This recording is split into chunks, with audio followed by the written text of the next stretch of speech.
Ed, we got some 22 revolvers. Let's just start a fight. Let's start a fight with the internet. Why not? Everyone's going to be yelling at us.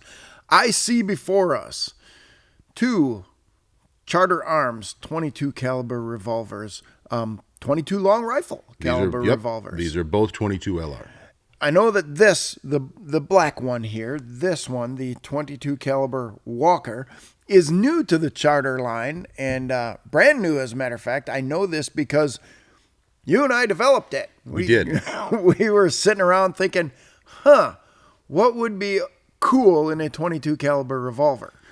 And why? Why were we on that topic? We were on that topic because just as whenever we mention here or in the magazine, 22 rimfire as a self-defense cartridge, we get a lot of people who are very upset. And I understand why they're upset. They might be thinking, look, it's taken me years of getting on my dad about, look, you just please stop carrying that stupid little 22 revolver, carry a real gun, whatever. But there are a lot of people who are angry that we don't talk about it enough. Mm-hmm. You know, if you run the numbers, it's the perfect self-defense cartridge. More people should be like, okay, I'm 100% not just okay with, but excited about the fact that I'm never going to try to tell people how to spend their money. They're going to buy what they want to buy. They're going to carry what they want to carry.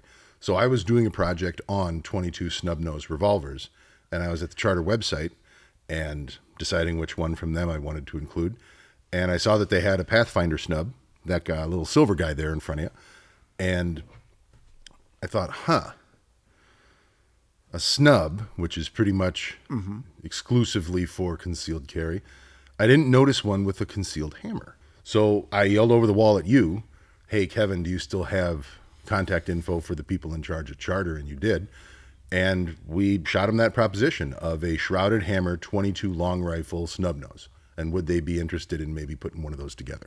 And lo and behold, this is one of the things that I just love about our job is that, one, we've been doing this long enough that we know lots of people and that they think, oh, that might be a good idea. You guys might be onto something there. We sent this email off. I sent this email off to Nick, the president over at Charter Arms, and I believe it was something like 9 days later or 11 days later. I'm counting weekends in here as well. This gun arrives and he's like, oh yeah, I think we got the parts. We can put that together and build exactly what we were asking for, which was an alloy frame, 8-shot 22 caliber revolver. That's, their standard 22 cylinders, 8 shots with the shrouded hammer. So it's easy to draw and simple sights because it's going to be a close range gun, and cool grips because we want it to be as concealable and still, it's a 22. It's going to be comfortable to shoot. Sure. I took this thing out to the range right away because I got so excited about it, and now I can't make it stand up. Yes, it will do my bidding. And yeah, this was a smooth shooting, very effective little gun. I had some cheap ammo and I had one misfire, and whenever I have a misfire on a 22, I almost always blame the ammo because 22 ammo is rimfire ammo is so variable sometimes. Sure. There's really good stuff out there. There's some premium quality 22 caliber ammo that people are using for match grade stuff, and it's going to work every single time. But when I'm buying the big, gigantic plastic tub full of bullets, every once in a while, I might run into one. Well, among the 22 long rifle for self-defense crowd, there is a good argument to be made that if you're going to carry 22 long rifle for self-defense, it should be in a double action revolver. Right. Because not if, but when you get to that dud round, you just press the trigger again. There's no remedial action. There's no clear the chamber, get a new round, and it's just press that trigger again and keep going. And I understand why some people get so bent out of shape when we talk about 22 long rifle for self-defense, but all of the data everyone has ever collected points toward whether you have a gun when you need one is more important than what kind of gun it is. Period. Right. And we will never say that 22 caliber is equal to 9mm or even 380 in its performance, in its terminal ballistics, what the bullet does when it hits human tissue. We understand that.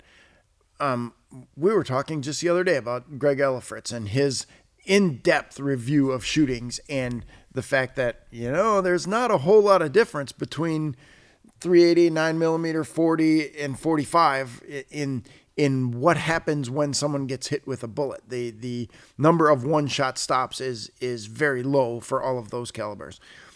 That number increases, a one-shot stop that we're talking about, when you get down to 25 and 22 and maybe even 32 and things like that. No, it's not perfect, but it is helpful. It is there. It is something that if this is all you can shoot, okay, then shoot it accurately and keep it with you when you need it. And I'm also a big fan of taking this thing out and shooting 200 rounds at the range so that I understand how to shoot my revolver. If I have a 38 Special, a J-frame, or a Charter Arms Undercover or Charter Arms Bulldog or something like that, I want more trigger time on a revolver so that I know what I'm doing, that I can hit what I'm shooting at. And this becomes a great training pistol as well. Well, absolutely. And confidence with your gear is essential. But I'm going to jump back to what you said. If I can't shoot anything else, in my experience over the last few decades of teaching people to shoot, it's almost never that they can't, it's that they won't. Right. They don't want to. They already have 22 ammo because they already have a 22 rifle that they've had for the last 50 years. They're not going to buy a different chambering. They don't want to. And they don't want to learn how to use something other than a revolver. Mm-hmm. And they'll give you all kinds of other reasons. I can't even load the dang magazine. Yeah, you just don't want to do this. I don't want to learn how to do this, so it's dumb. I'm going to stick, okay, fine. Yeah. Look, I am parachuting into your life for the next 40 minutes to teach you how to shoot better. You don't want to pay me to teach you to shoot and then spend that time arguing. I'm not going to argue with you about this. If this is your carry gun, let's get to work. I can't care. And use that carry gun as effectively as it can possibly be used, knowing its limitations, and all carry guns have limitations.